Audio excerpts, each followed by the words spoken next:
Elizabeth says some remedies seem to be best practices for everyone, such as mindful eating, mindful movement, or ginger. Is it fair to generalize what seems to work for many and then develop a list of go-to remedies for beginners? Yeah, it is. Not that we wouldn't customize and adapt, but instead to build our toolbox of remedies to start with, right?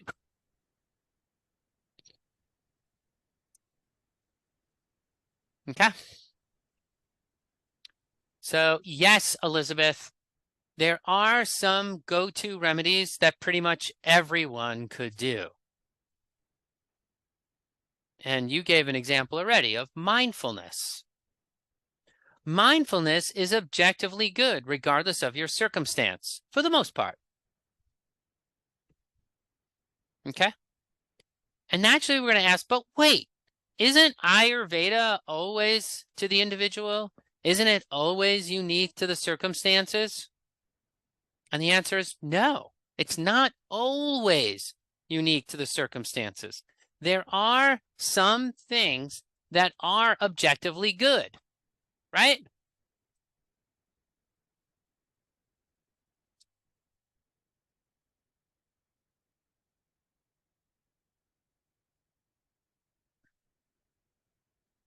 Well, what are those things?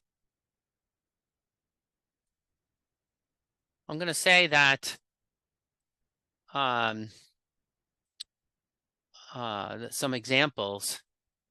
For example, we know this already. Life is always good, right? Health is always good. Mindfulness is always good. Truth is always good.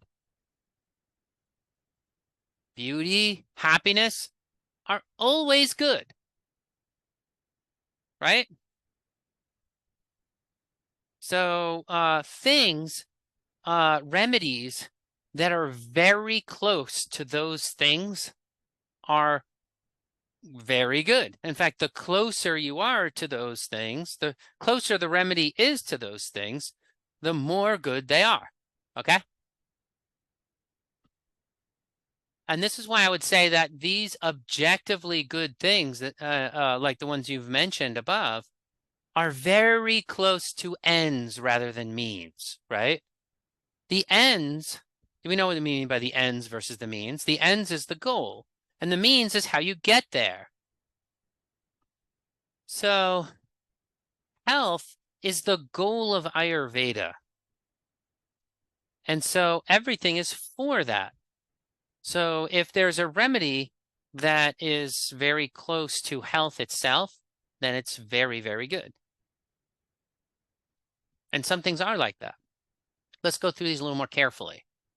These transcendentals, which are goals, have the nature of being objectively good always, and then means that are close to them. What are the means that are close to them? Okay. Life is always good. In fact, existence is the definition of the good. And the classical philosophical way of saying that is bonum convertitur ad ens. The good is convertible to being, meaning that if we want to know what is ultimately good, it is going to be that which has ultimate being or existence, right? The more something is a source of life and existence, the better it is, right? Waxing poetic here, waxing philosophical. The closer something is to the source of life and existence, the more good, the better it is, right? This is the definition of the good as existence, being.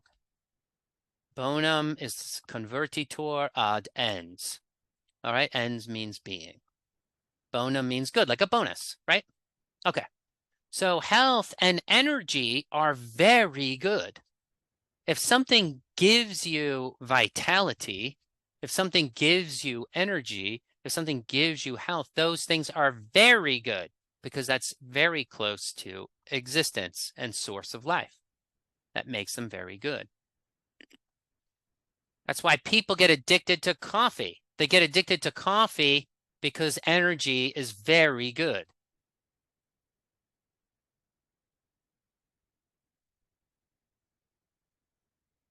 But unfortunately, coffee doesn't give you energy. It burns up energy. So you feel energetic, but you're losing energy.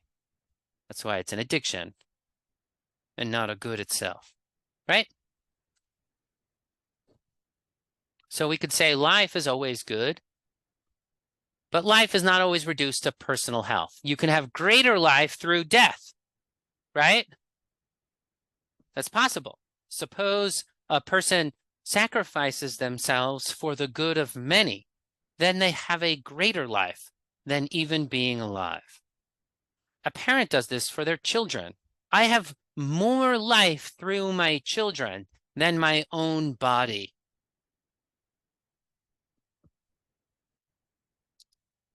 Right?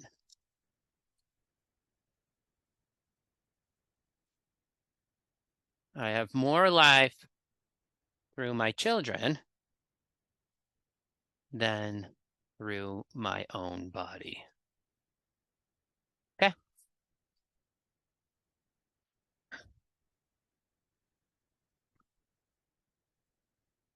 Truth and reason is always good. In fact, classically, truth is convertible to being as well. Veritas convertitur ad ens is the classical philosophical statement here that says, well, if we were to ask ourselves, what is truth?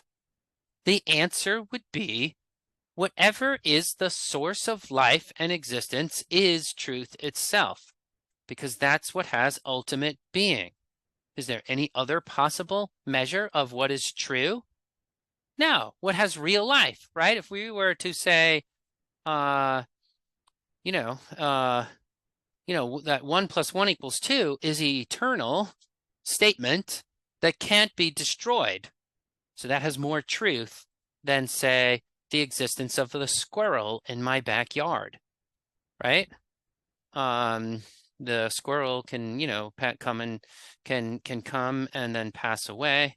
1 + 1 = 2 does not. So you might say the statement that there exists a squirrel in my yard right now is true, but we can't say that the, squirrel will always exist, right? So we can kind of create this measure of truth by,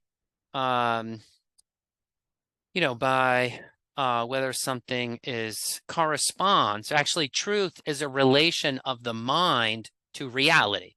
Something in my mind, a statement in my mind is true if it corresponds to reality. And something is true in reality, a measure of truth in reality is a degree of participation in in source of life and in the source of life and existence.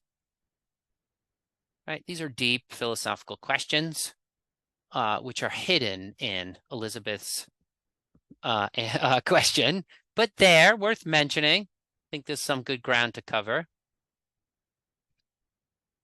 So because truth is always good, mindfulness and contemplation is very good, right?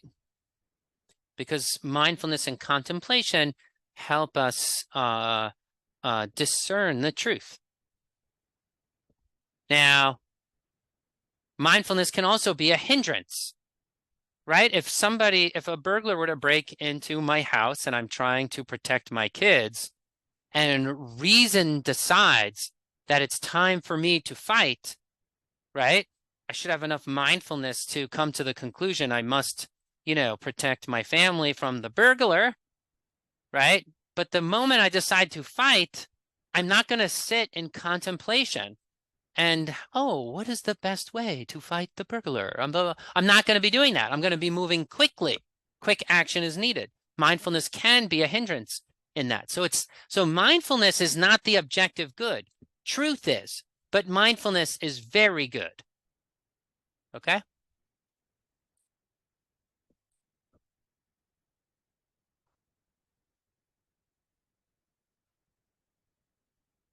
Right? The classical statement on truth is also is that truth is the mind's relation to being, right? Is another sort of pithy way of saying that. Beauty is always good. Beauty is actually defined as the pleasant apprehension of the good.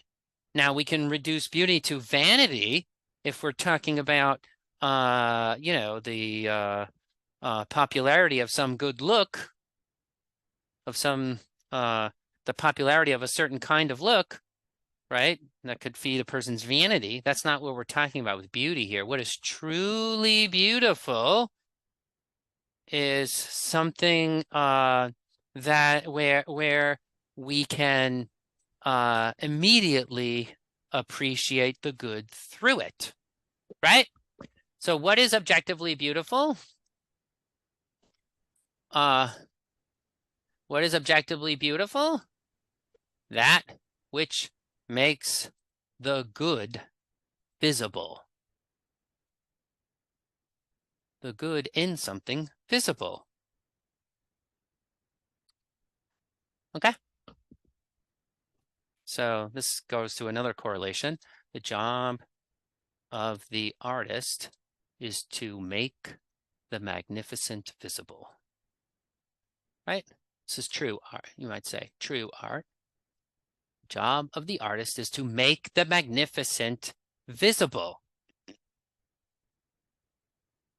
Okay?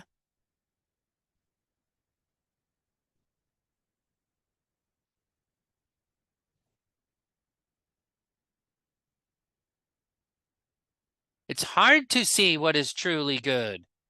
If we could all see what was truly good, elections would be effortless, right? We wouldn't have to go through all the stress and fighting back and forth of, this, that, or the other thing, and all the shades of gray, and trying to figure out who's the best candidate, blah, blah, blah. If the magnificent, if the good were easy, always easy to see, we would have an easy election in this country next week.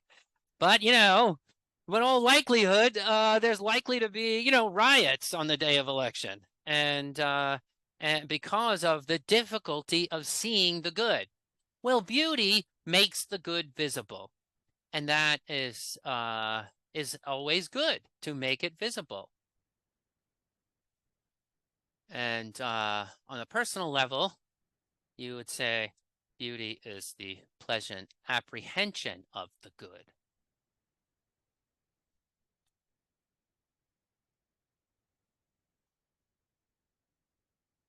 So that means, trying to become beautiful is a good thing, but we can see how that could quickly, in the case of beauty, quickly turn into a terrible thing, a terribly vain thing. Okay. Happiness. Happiness is always good. In fact, happiness is the goal of all human action. We want health because we believe health will make us happy, but health is not happiness. We want wealth because we think that wealth will make us happy. Right? There are some people that focus all their energy on wealth, and some people focus all their energy on health. Some people focus all their energy on glory. I'm using the classical, popularity would be the modern definition of that. Right? Some people focus on honor or perfection.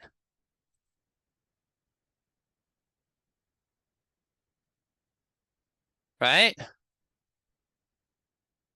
health, wealth, power was the other one. Power will make us happy, right? These are the classic 5 great distractions from the good, from the when I say the good, I mean from the good, right? There's 5, you might say distractions or substitutions of the whole good, because these are great.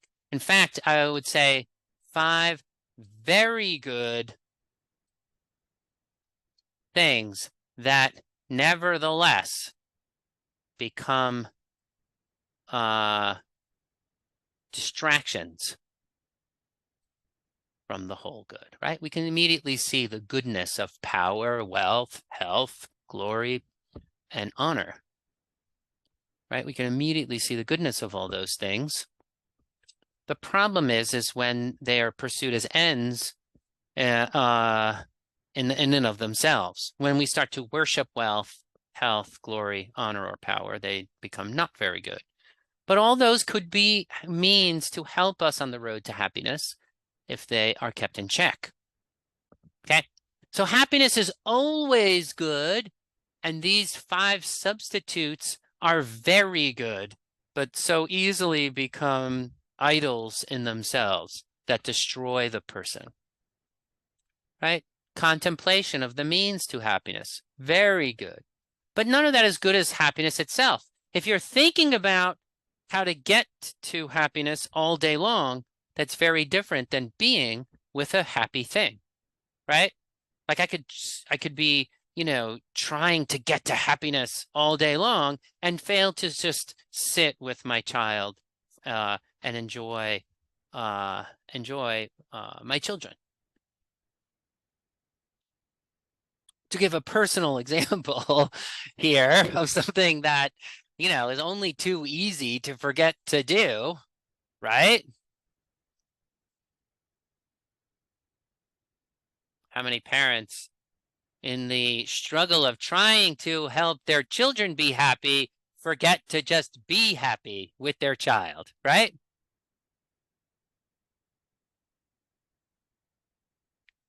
All right, good. Okay.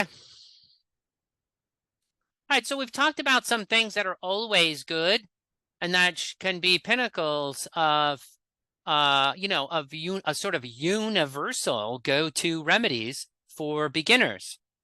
And so where do we put these things? Generally, we put them in daily routine or dinacharya. That's where we say, oh, this is always good for everyone to drink a glass of water in the morning, right? To be a little mindful in the beginning of your day. Start your day off by prioritizing your action towards the ultimate aim of human life, which is happiness, and reorganize your task list in that priority so that you start the day a free person, liberated, where you choose using reason what will create happiness for you before you check your email, and your email decides the priority of your day.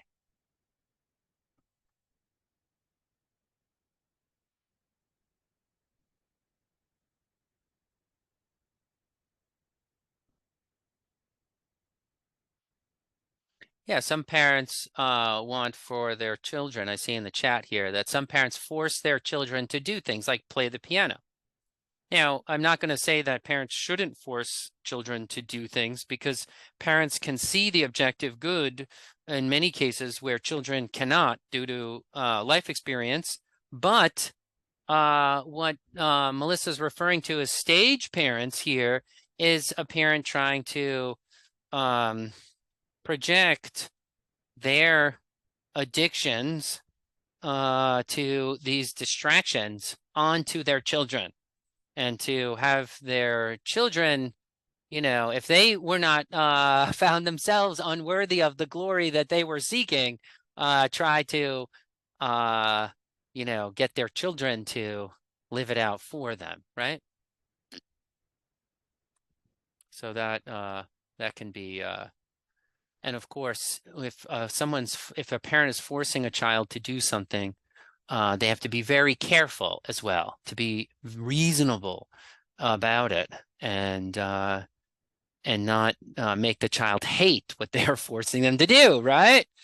So yeah, yeah. Then music, which is beautiful, becomes a torture. Okay. All right, good. So there's just some background there on the universal good. Kate says, I would love to know more about false liquidity. I am still trying to grasp the concept, but when we see excess fluid in the body, right? We see here she's using definition 2. Excess fluid in the body is definition 2, which I see as the false excess fluid in the body is definition 2, the false way of interpreting which is the incorrect, right? Definition 2 is incorrect. And so I think that's the cause, Kate, of your confusion around false liquidity. But let's get to that. Okay, because isn't this when we see excess fluid in the body, but that's stagnant and therefore dense? Okay, stagnant doesn't mean therefore dense. Like, suppose you have thin blood and your heart stops working. Then your blood will be stagnant, but not dense, right? Stagnancy tends to become dense. So we would just, again, just for precision's sake, so that we know how we're not conflating these terms, we would say, and tends to come from dense fluids, right? Just want to be clear here. Stagnant, excess fluid in the body comes from, she's saying, could come from stagnancy, which tends to come from density. For example, lymphatic stagnation makes a person puffy due to excess fluid in the body. Okay, again, I want to just make sure that we're saying this in a completely clear way. It is not due to excess fluid in the body, but lymphatic stagnation causes a buildup of fluid, or because you can't eliminate it, essentially, causes a buildup of fluid in the body, which makes a person puffy, right? Just want to get the thinking of this, right? We're going to close our eyes and imagine the pathogenesis. And we're going to say dense quality, for example, results in lymphatic stagnation. We can see the thick as molasses plasma, and it's sticky and not moving, causing lymphatic stagnation. We can do this with our eyes closed, right? And because it's not getting eliminated and not flowing back, but the heart's pumping more of it into the tissue, we're getting puffiness. Okay? So now we're very close to answering the question, right?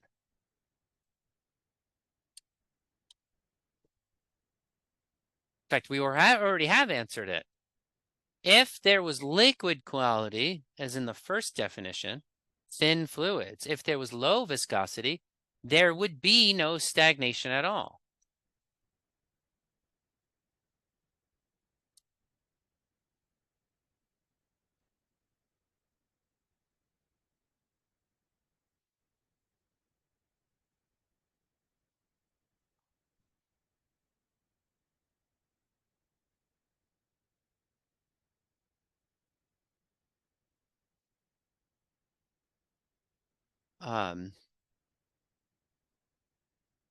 So low viscosity is a remedy to stagnation. Yeah. Okay. All right. So in the presentation, false liquidity is just the term that we're using for something that appears to be liquid but isn't. Okay?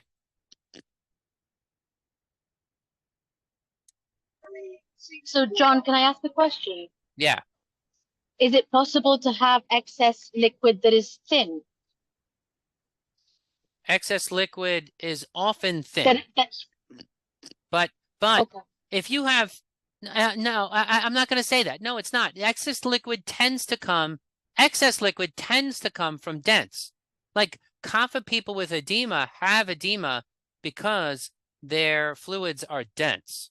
Excess liquid typically comes from dense. Excess fluid buildup typically comes from dense stagnant blood.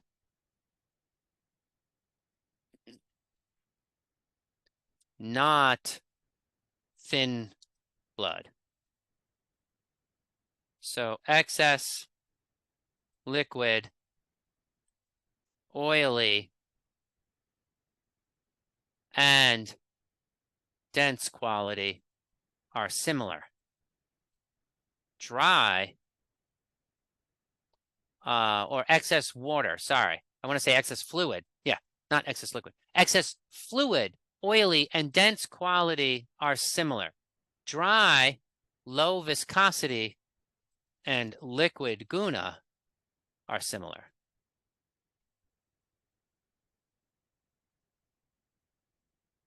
Right?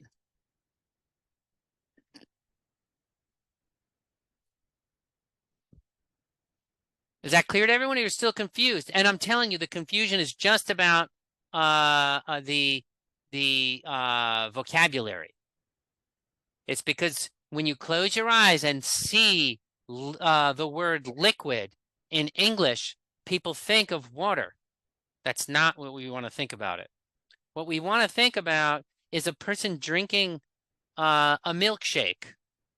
And some restaurants make the milkshake thick, and some restaurants make the milkshake thin. So if you imagine a child drinking a milkshake that was more milk instead of more ice cream, right? Like if you blend the ice cream and the milk together, if you put a lot of ice cream, it becomes dense. If you put only a little bit of ice cream, it's mostly milk. It's more like liquid, right? So you're thinking liquid, you close your eyes and think of a person drinking milk through a straw. Dense, you close your eyes and think of a person drinking a thick milkshake through a straw, and they're like sucking, the milk through the straw so hard they give their cheeks hickeys, right? You end up with like, you ever have a milkshake where you're sucking so hard it's like your cheeks hurt? It's literally giving your cheek a hickey. That's how you want to think of dense liquid. Push out the vision of water altogether and think about it in regard to milkshakes, and you'll have a easy time with it.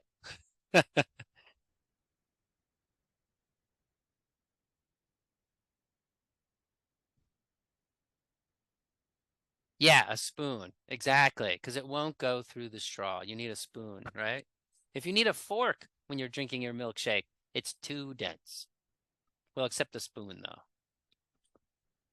All right, good.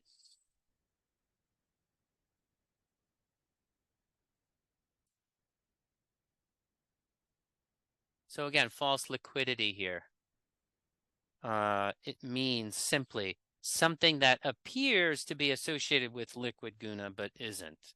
There's all kinds of examples of false gunas in all kinds of clinical scenarios where there are false gunas. Take, for example, dry, cold skin of a person with hypothyroid.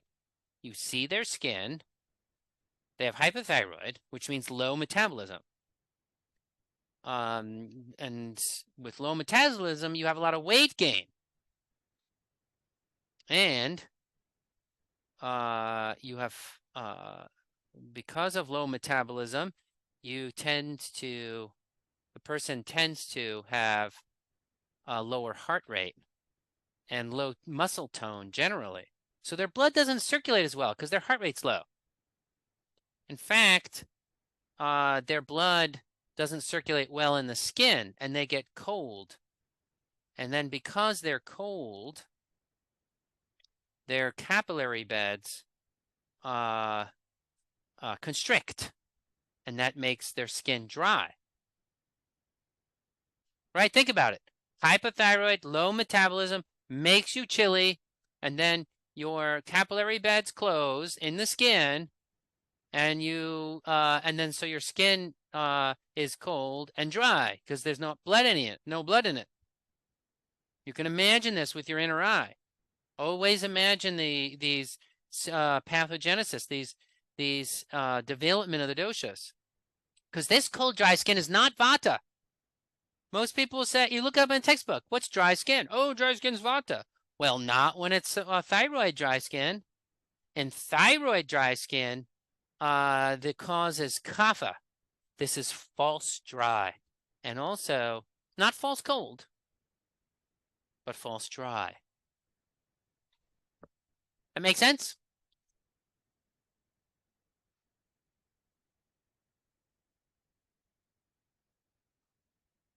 Okay. Good. So when you see the word false, it just means looks like it's real dry, but it's not real dry. It's false dry. Okay. Laura, my question is related to the following. Rich blood that's high in sugar, salt, and protein and results in low osmotic pressure in the blood. Okay, so we got rich and low. Yes, we're all good so far. Osmotic pressure. This phenomenon exists when two quantities of fluid in a different concentration of solid particles are separated by a membrane, which doesn't permit the passage of the particles, but it does permit the passage of the fluid, usually water. Okay, so that's definition. What happens is that this situation creates a pressure gradient, causing water to move from the side with lowest concentration to the side with highest concentration until both concentrations are equal. Yes.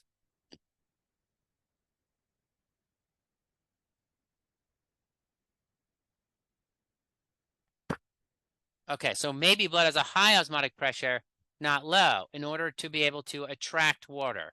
No, it is low pressure things attract, right? Something that is high pressure pushes things away. Think about it. If something's under high pressure, it wants to leave. If something is low pressure, it's saying, come to me, right? So high pressure equals pushes away. Low pressure equals come to me, attractive. Okay?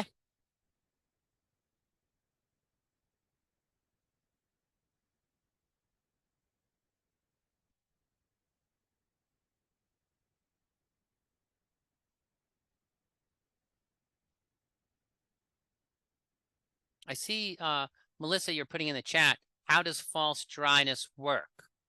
So I gave the example before. Did you, you still have a question about this after I gave the thyroid? Or you want me to just write it out? Maybe if I write it out, it'll be hypothyroid is low metabolism. Low metabolism is cold, right? Cold means vasoconstriction of the skin.